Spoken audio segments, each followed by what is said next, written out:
Chega aí para você bater esse papo comigo. Quero falar um pouquinho sobre alguns perrengues da minha história.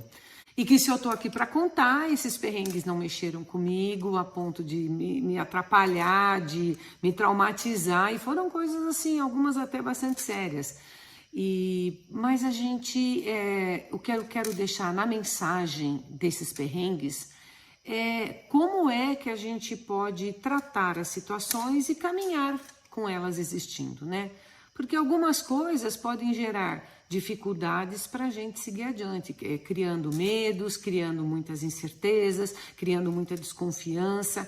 E para contar isso, eu relembrei de algumas coisas. Eu achei que eu ia contar uma coisinha ou outra ali, até relativamente engraçada, né? E no fim, quando eu levantei alguns, são poucos, mas foram assuntos sérios. E bateu na minha cabeça. Mas eu vi pessoas por muito menos se sentirem com dificuldade de seguir adiante, realmente por aquele conjunto de coisas que eu já falei. E comigo não aconteceu. Então pensei muito sobre como é que a gente trata as nossas situações, tanto para o bem quanto para o mal, né? Mas de perrengues, quer ver uma coisa assim super curiosa? Eu passei por um terremoto na Guatemala. Eu estava fazendo intercâmbio e na Guatemala ela tem muita influência dos espanhóis, então as casas têm aqueles pátios no meio, gente, né, tudo ao redor. E os estudantes ficavam ao redor. Gente, eu não estou falando lá de 1900 bolinha não, isso eu já tinha 40 anos.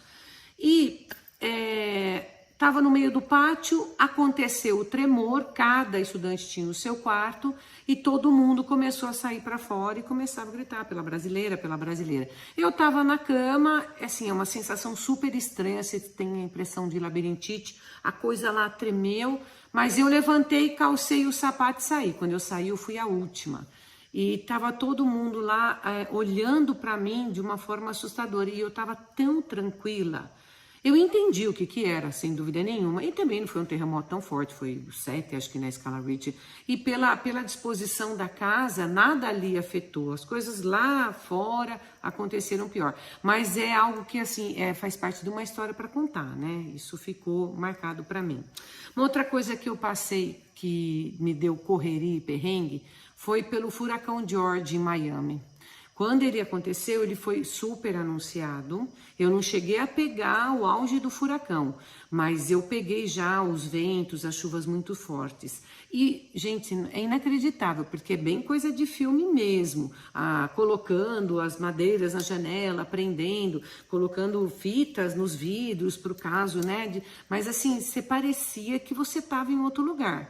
E a preparação de tudo isso para receber um evento desse da natureza, mas ele era de conhecimento. E como eles têm uma agilidade para isso, né?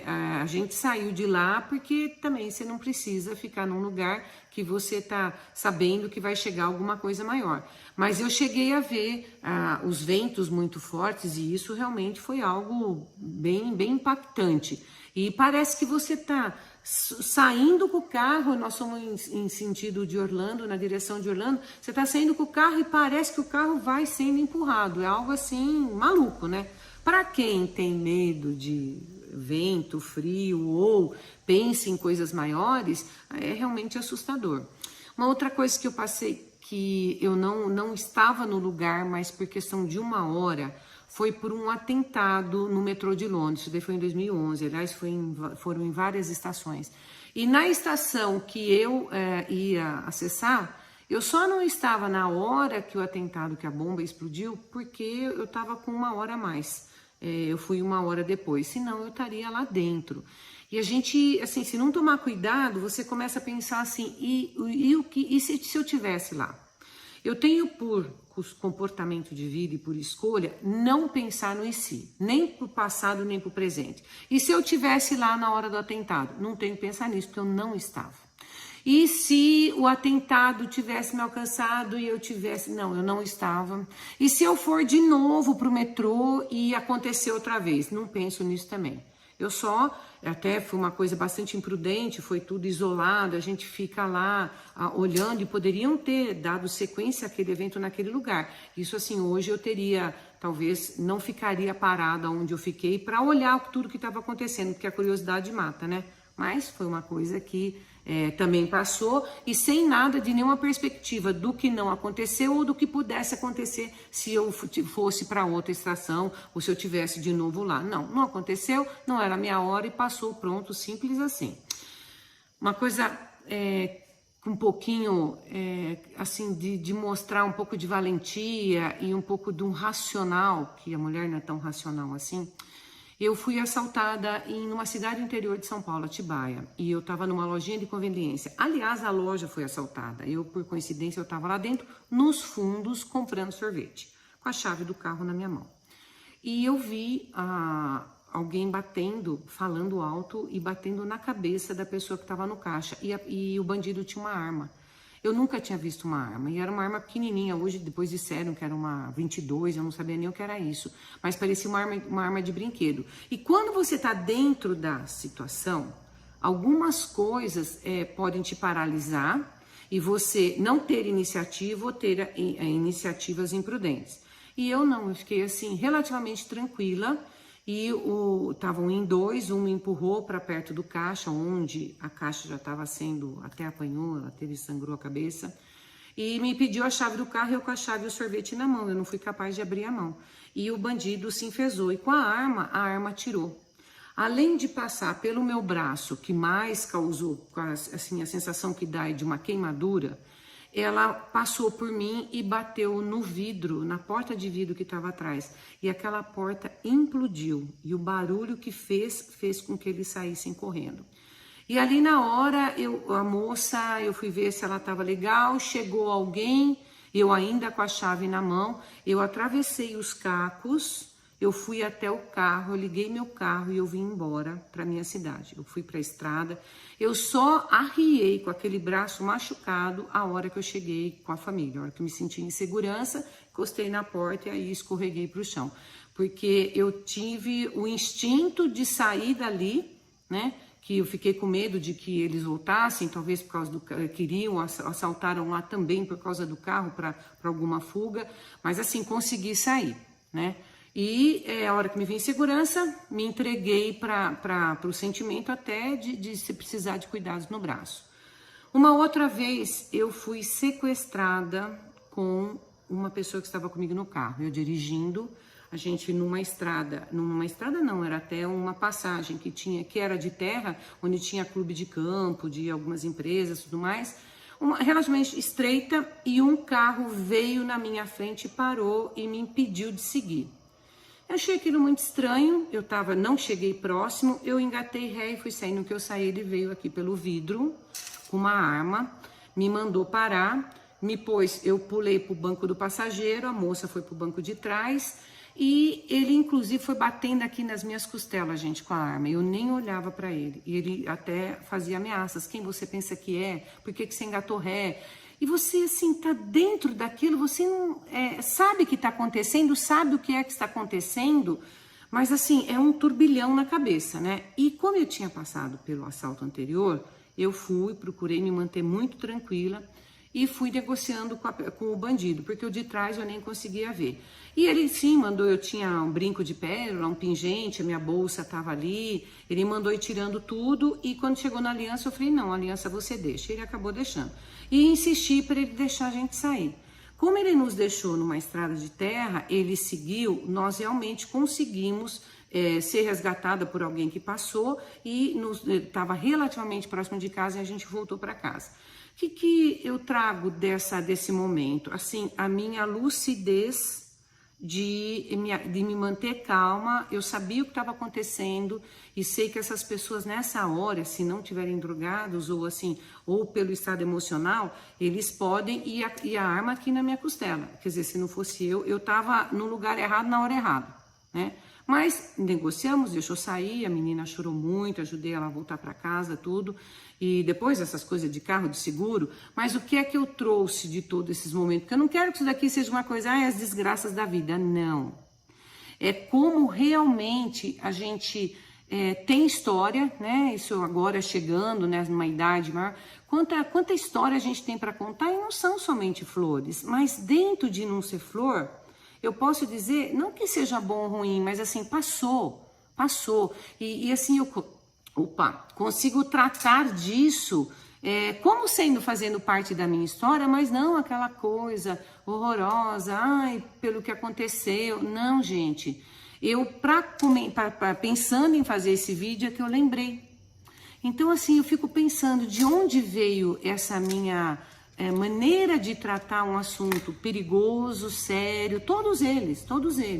Porque mesmo se você falar no furacão, talvez uma curiosidade fizesse ficar mais próximo, a gente não tem preparo para isso, a gente não passa por essas coisas. Agora contando, é emocionante, né? Até porque comparando lá com as coisas que a gente via no filme, que realmente acontece desse jeito. Mas tratar os eventos da nossa vida como lembrança, que mesmo que seja boa ou seja ruim, elas passaram. E assim, o que eu posso fazer? Posso fazer planos para frente e posso viver o meu presente com essa história toda. Eu acho que isso traz uma frieza para você tratar de alguns assuntos. Eu tive uma filha que teve um sério problema de saúde e que ali, olha, eu fui ponta firme, eu fui arrimo, mesmo assim, com todas as possibilidades que foram vencidas, mas que não foi tão simples. E isso vai fortalecendo a gente, é o que a gente pode transmitir, inclusive, é o que a gente pode desejar, que pessoas que a gente convive, é o que a gente pode levar de tranquilidade, porque passou, acabou. E vai ser um trauma se você tratar isso como um trauma. E eu citei coisas que, se você falar dos assaltos ou mesmo do balaço no braço, e a gente pode, não é uma coisa tão simplesinha assim. Mas eu tenho a lucidez de agradecer, estar aqui para contar. E naquela época foi que tinha passado, né? Eu me lembro quando o assalto do carro lá, com o sequestro junto, eu fiquei muito preocupada com a menina que estava comigo, uma pessoa, uma moça nova.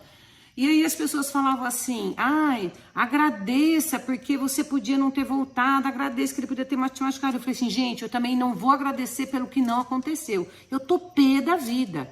Sabe, porque a gente luta nessa vida e vem alguém, te bate a arma na costela, te trata como assim, como um nada, e alguém que vem para te roubar. Então, assim, nem pro lado de, agradecer o que não aconteceu. Não aconteceu e eu tô pé da vida, eu quero ficar pé. Também depois passou, todos os outros, assim, que até um pouco mais passaram, e a gente tá aqui para contar e falar assim, olha, quando a gente tem fé, você crê no divino, você sabe que não era a minha hora, que eu não estava ali por acaso. Ficou um aprendizado e não foi tão dolorido assim, né? E eu quero, assim, a minha amiga Lígia, para você, viu, amiguinha? A gente estava junto no almoço e ela estava comentando do filme A Máscara, O Homem da Máscara, né? Que quem não sabe é com o Leonardo DiCaprio, um filme bastante interessante. É um rapaz que ele teve uma máscara de ferro no rosto, porque ele era irmão gêmeo do rei, que ele não se sabia da existência dele, e ele era uma ameaça para o rei. Então o rei mandou pôr aquela máscara.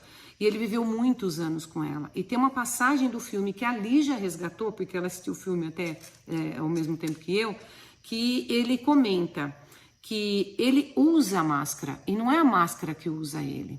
Então, assim, mesmo estando naquela situação, ele se diz estar no domínio. E eu acho que tudo isso que me aconteceu, eu estava no domínio da situação em relação, assim, passou, acabou, fica a história e bola para frente, né? Que eu acho que é assim que a gente tem que tratar a vida, sempre vivendo o presente e sem amargurar o que passou e nem ficar premeditando coisas não positivas para o futuro. Então é isso. Essa é a minha mensagem, isso faz parte do meu momento reflexão, 60 anos chegando, que está batendo na porta e que eu tô assim, eu tô contente, porque eu tenho muito orgulho da minha história, dos meus lastros, das coisas que eu criei, das coisas que eu vivi e do que eu posso contar. Quem sabe um dia eu não escrevo um livro, né? Porque, gente, eu tenho história pra caramba e tem muita coisa boa nessa vida. Beijo enorme no seu coração. Obrigada por você participar comigo, que esse pedacinho da minha história chama-se Momentos Perrengues. Beijo.